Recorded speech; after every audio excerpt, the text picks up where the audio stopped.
Bonjour chers amis, j'espère que vous allez bien. Dans cette vidéo, je vais corriger avec vous un devoir de mécanique dans lequel on va étudier le mouvement de chute d'une balle avec frottement fluide. Cette vidéo est destinée aux étudiants deuxième année bac, sciences mathématiques et sciences physiques. Mouvement d'une bille dans un fluide. Un fusil peut envoyer des balles de tennis de masse m égale à 100 g avec une vitesse v0. On tire verticalement vers le bas dans l'eau d'une piscine de profondeur h égale 300 mètres. Donc ici, on a un fusil qui lance des balles de tennis dans l'eau d'une piscine de hauteur grand H égale 300 mètres. On supposera que la balle pénètre dans l'eau à l'instant t égale 0 avec la vitesse v0. Donc ici, on choisit l'instant où la balle entre dans l'eau de la piscine comme origine des dates, c'est-à-dire t égale 0, avec une vitesse initiale v0. On assimilera son mouvement à celui de son centre d'inertie g.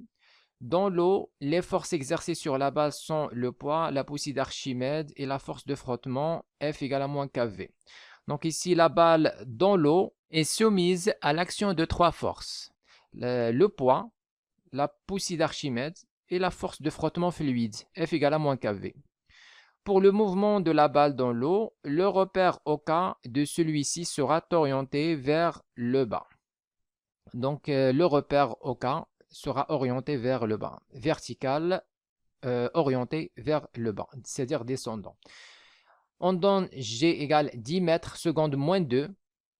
Première question, montrer que l'équation différentielle vérifiée par la vitesse Vz est taux dvz sur dt plus Vz égale Vz limite et déduire l'expression de taux et Vz limite en fonction de K, M, G et alpha égale la masse volumique de l'eau sur la masse volumique de la balle.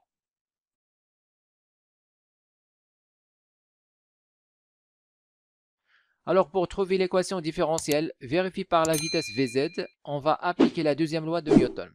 Alors système étudié, la balle. Référentiel terrestre, supposé galiléen. Bilan des forces. Alors dans l'eau, la balle est soumise à l'action de trois forces. La force de son poids P, la force de frottement fluide F et la poussée d'Archimède FA.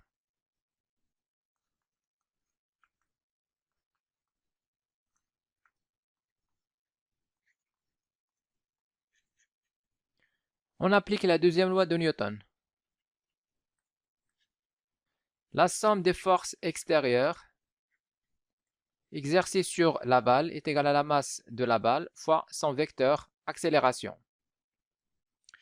Donc ici, on a le poids P plus la force de frottement fluide petit f plus FA, la poussée d'Archimède, égale à M fois A. Alors P c'est mg.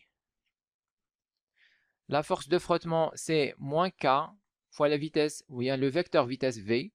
Et la poussée d'Archimède c'est moins ρ fois le volume V fois G égale M A. Alors on va mettre M, G. Alors le vecteur G est vertical descendant. Donc on va mettre mg fois le vecteur unitaire K. Moins K fois la vitesse V fois K, le vecteur unitaire K, moins ρ fois le volume. Donc ici, on a ρ, la masse volumique de l'eau. Donc masse volumique de l'eau fois le volume V de la balle fois G fois le vecteur unitaire K. Tout ça égale à M, MA. Maintenant, on projette sur l'axe OZ. Donc ici, on aura MG moins KV moins KVZ moins la masse volumique de l'eau fois le volume de la balle fois G égale à M AZ égale aussi à M. L'accélération AZ, c'est dvz sur dt. Alors, maintenant, on va exprimer le volume de la balle en fonction de la masse de la balle M et de sa masse volumique ρ balle. Donc la masse volumique, ρ de la balle, est égale à la masse de la balle sur le volume de la balle. Et donc, le volume V est égal à M sur ρ balle. Donc, on va remplacer le volume par M sur ρ balle. Donc, on va avoir mg moins kvz moins la masse volumique de l'eau fois le volume qui est M sur la masse volumique de la balle fois G égale à M dvz sur dt. Donc ici, on va avoir M dvz sur dt moins kvz dans l'autre côté. Je vais avoir plus kvz égale à, ici on a mg, ici on va avoir moins ρ de l'eau sur ρ de la balle, fois mg. Maintenant, on va diviser le tout par k, donc on va avoir m sur k dvz sur dt plus, ici il reste vz égale à. Alors ici on va factoriser par g, donc on va avoir g, on va factoriser par mg plutôt, donc mg,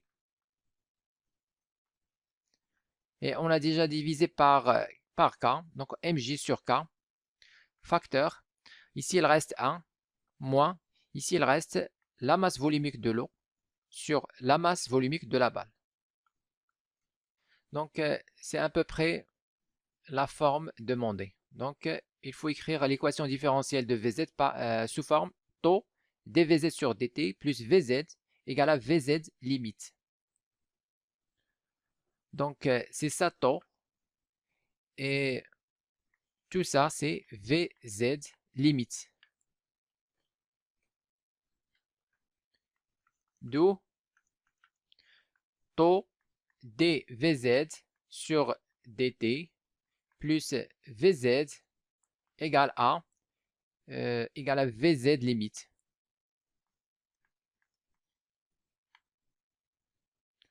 Avec taux est égal à m sur k et Vz limite est égal à mg sur k facteur 1 moins alpha. Bien sûr, alpha c'est ρ de l'eau sur ρ de la balle.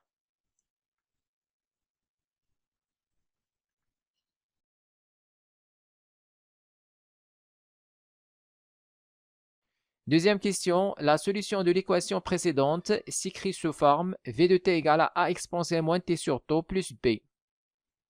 Déterminez l'expression de A et B en fonction de V0 et V limite. Donc ici, pour déterminer les constantes A et B, on va utiliser les conditions initiales et le régime permanent.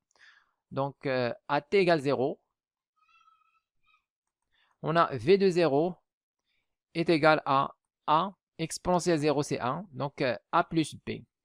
Alors dans l'énoncé, on dit que la balle pénètre dans l'eau à l'instant t égale 0 avec la vitesse initiale V0. Donc en fait, V de 0, c'est V0. Maintenant, en régime permanent. Alors en régime permanent, c'est-à-dire lorsque t tend vers l'infini, on aura exponentielle moins t tend vers 0. Donc exponentielle moins t sur taux tend vers 0. Donc la vitesse V infini est égale à B. Alors en régime permanent, la vitesse est constante. Donc on aura d de V sur dt égale 0. Alors en utilisant l'équation différentielle, on va avoir ici dv sur dt égale 0. Il reste V égale V limite.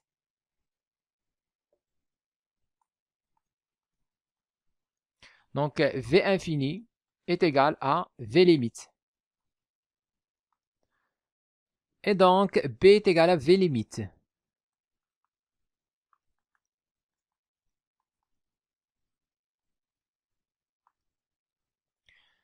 Maintenant, on va déterminer A. Alors, A égale, donc A égale V0 moins B. Donc V0 moins B, et B c'est V limite.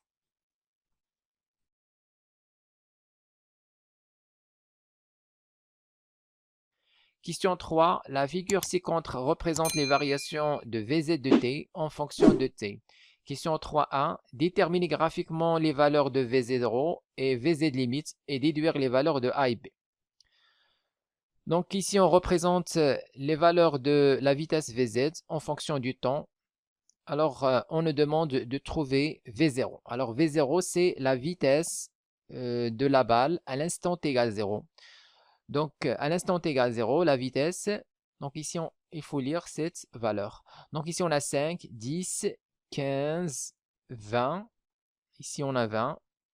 Alors là, on va avoir 25. Alors, 25 moins un petit carreau. Alors, un petit carreau correspond à, donc ici, on a 0, 1, 2, 3, 4, 5 petits carreaux correspond à 5 mètres par seconde. C'est-à-dire, un petit carreau correspond à 1 mètre par seconde. Donc ici, on a 25 moins 1. C'est-à-dire ici, on va lire 24. Donc graphiquement, on lit V0 égale 24 mètres par seconde. Puis, on nous demande de trouver Vz limite. Alors, la vitesse limite, c'est la vitesse de la balle quand t est très grand, c'est-à-dire cette valeur. Donc, c'est ça. Alors, ici, on a un petit carreau, 2, 3. Donc, 3 petits carreaux. Donc, la valeur ici est négative. Donc, il faut faire attention. La valeur de la vitesse est négative. Donc, au-dessus de l'origine 0, donc la vitesse devient négative. Donc, on va avoir moins 3. Donc, c'est moins 3 mètres seconde moins 1. Donc, on trouve Vz limite égale à moins 3 mètres par seconde. Puis, on nous demande de déduire les valeurs de A et B. Donc, on a déjà calculé A et B en fonction de V0 et V limite.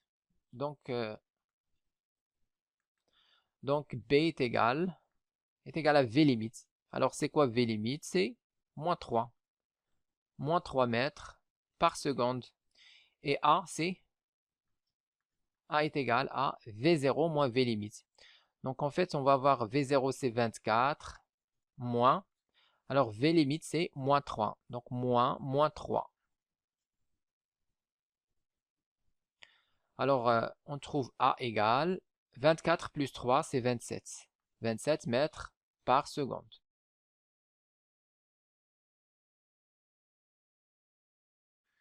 Question 3.2. Calculer les valeurs de K et alpha. Alors, on va utiliser les relations qu'on a trouvées dans la question 1. Donc, on a déjà trouvé que tau est égal à M sur K. Alors, on connaît la valeur de M.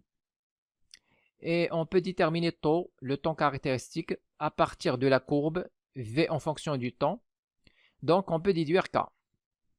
Alors, Vz limite, on a déjà déterminé. M, on a déjà la valeur de M et G. K, on vient de déterminer sa valeur. Alors, on peut déduire alpha. Donc, on va utiliser ces deux relations. Donc, on va utiliser Vz limite est égal à Mj sur K facteur 1 moins alpha et tau égal à M sur K. Alors, tout d'abord, on va déterminer K. Donc, on a tau égale M sur K. Donc, K égale M sur tau. Alors, maintenant, on va déterminer tau. On va déterminer tau graphiquement. Alors, tau, c'est le temps caractéristique. Il correspond à l'intersection de la tangente à la courbe à l'instant t égale 0 avec l'asymptote V égale à V limite. Donc ici, on a V égale à V limite. Donc l'intersection correspond à l'instant t égale à tau. Donc ici, on va voir tau. Alors graphiquement, on trouve tau égale 0,4 secondes. Le temps caractéristique tau correspond à l'intersection de la tangente à la courbe à l'instant t égale à 0 avec l'asymptote v égale à v limite.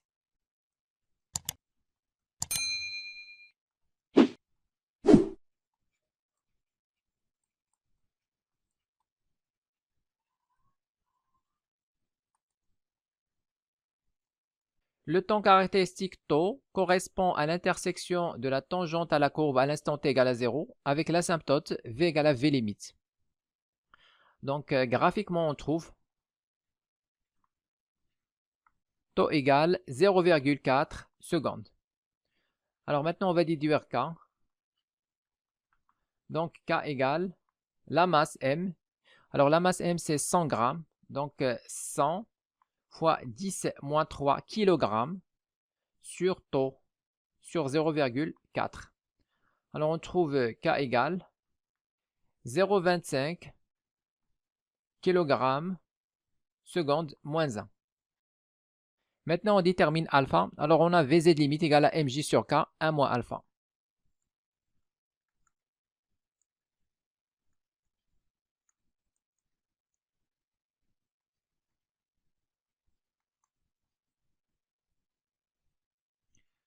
Donc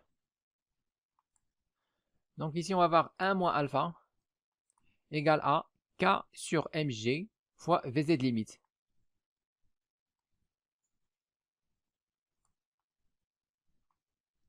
Maintenant on tire alpha. Alpha égale, alors moins alpha l'autre côté, on va voir alpha. Donc ici il reste 1. Alors K sur mg Vz limite l'autre côté. Donc moins K sur mg Vz limite. Application numérique. Alpha égale 1 moins K, on a trouvé 0,25 sur M.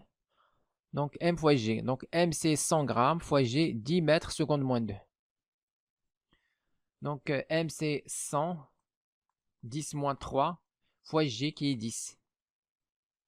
Fois Vz limite. Vz limite, on a déjà trouvé moins 3 mètres seconde moins 1.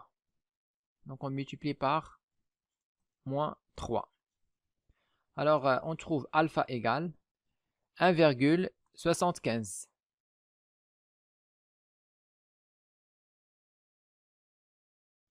Question 3.3. À partir de la valeur de Vz limite, déduire vers où se dirige la balle dans le régime permanent.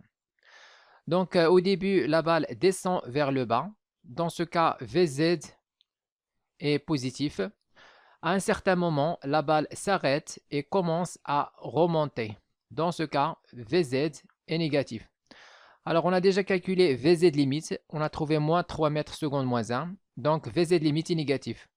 Donc, en régime permanent, la balle se dirige vers le sens contraire à OZ.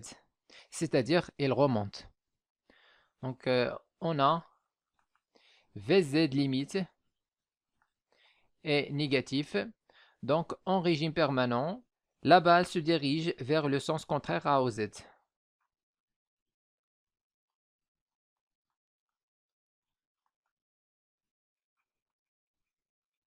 C'est-à-dire, la balle remonte.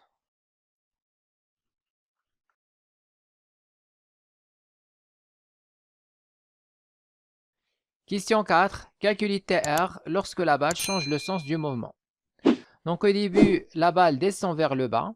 À l'instant t égale à TR, la balle s'arrête et commence à remonter. Donc, à l'instant t égale à TR, la vitesse, donc VTR, est nulle. À l'instant t égale à TR, la balle s'arrête pour changer le sens du mouvement.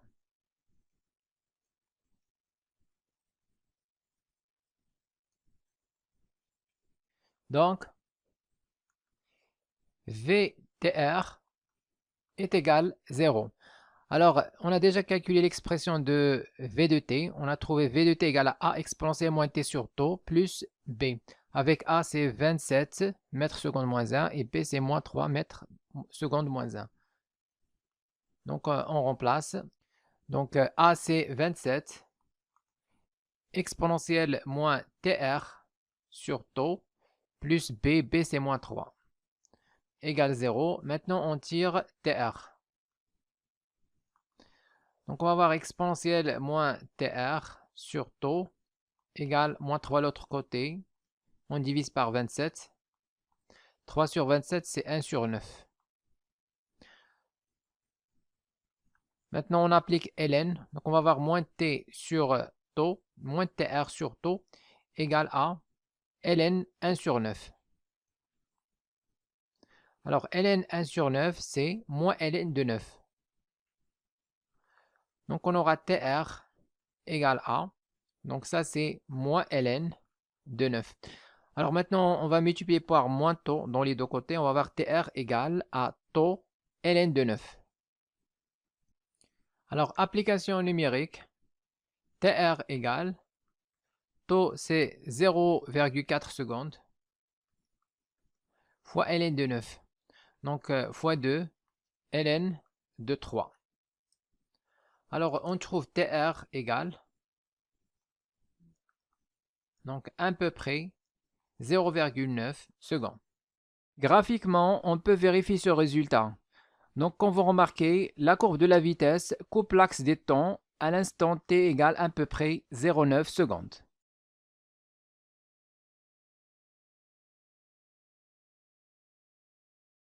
Question 5. Montrez que l'équation horaire du mouvement de la balle s'écrit sous la forme z de t égale taux fois a, facteur 1 moins exponentielle moins t sur taux, plus b fois t, et déduire la profondeur h de l'eau où arrive la balle à l'instant tr. Donc, pour déterminer l'équation horaire du mouvement, on va tout simplement intégrer l'équation horaire de la vitesse. V de t égale a exponentielle moins t sur taux plus b. Donc, on a d de z sur dt est égal à v de t. Donc, on aura dz sur dt égale à a exponentielle moins t sur taux plus b. Maintenant, on va intégrer. Alors, z de t est égal à a. Alors, c'est quoi la primitive de exponentielle moins t sur taux? C'est exponentielle. Exponentielle moins t sur taux. Mais on divise par moins 1 sur taux. Plus, c'est quoi la primitive de la constante b? C'est b fois t. Et on ajoute une constante qu'on appelle par exemple z0. Alors, ici, on va avoir z de t égale à. Donc, ici, on a 1 sur taux, donc c'est taux. Donc, on va avoir moins a taux exponentielle moins t sur taux plus bt plus z0. Alors, pour déterminer z0, on va utiliser les conditions initiales. Alors, at égale 0. On aura z de 0 est égal à moins a fois taux. Exponentielle 0, c'est 1. Plus b fois 0, c'est 0. Plus z0. Alors, à l'instant t égale 0, on choisit le repère OK. Donc, l'origine du repère OK confondu avec l'instant où la balle pénètre dans l'eau. Donc, à l'instant t égale 0, c'est ici à l'instant t égale 0. Donc, la cote z du centre d'inertie de la balle est confondue avec l'origine du repère OK. Donc, z de 0, c'est en fait 0. D'où z de 0, ou bien d'où z0 plutôt. Donc, z0 est égal à moins a taux de l'autre côté. On va avoir a fois taux. On remplace ici. Donc, on va avoir z de t égale à moins a taux exponentielle moins t sur taux plus bt plus z0 qui est a taux. Donc, plus a taux. Maintenant, pour avoir cette forme, on va factoriser par taux fois a. Donc, on va avoir z de t égale à a taux, bien taux fois a, facteur. Ici, il reste 1. Et ici, il reste moins exponentielle. T sur taux. Et plus BT. Donc, c'est l'équation horaire demandée dans la question. Z de T égale taux A, facteur A moins exponentielle moins T sur taux plus BT. Ensuite, on nous demande de déduire la profondeur H de l'eau où arrive la balle à l'instant TR. Donc, la balle s'arrête à l'instant T égale à TR pour une profondeur H. Donc, la profondeur H, c'est exactement la cote Z de TR. Donc, c'est la cote de la balle à l'instant T égale à TR. Donc, pour déterminer H, il suffit de calculer Z de TR.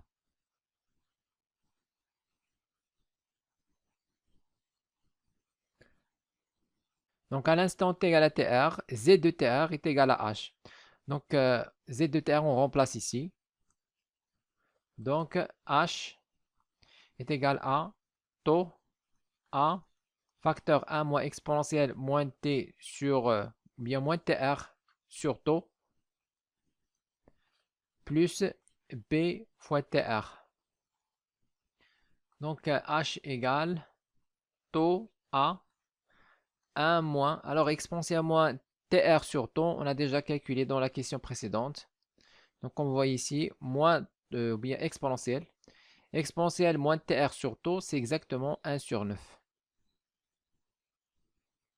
Donc, on remplace ici par 1 sur 9 plus B TR. Alors, TR, on remplace par 0,9. On a trouvé la valeur 0,9.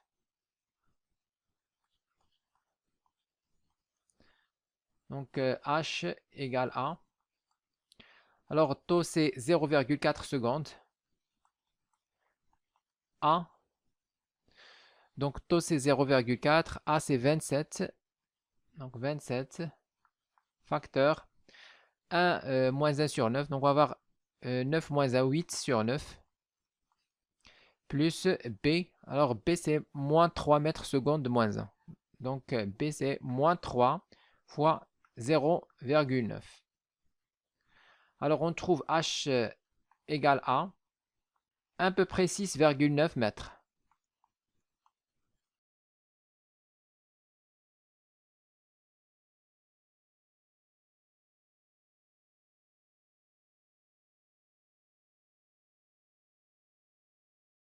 Écrivez-moi vos remarques dans les commentaires et n'oubliez pas de cliquer sur j'aime si vous appréciez notre contenu et de s'abonner à notre chaîne YouTube. C'est absolument gratuit pour recevoir de nouvelles vidéos.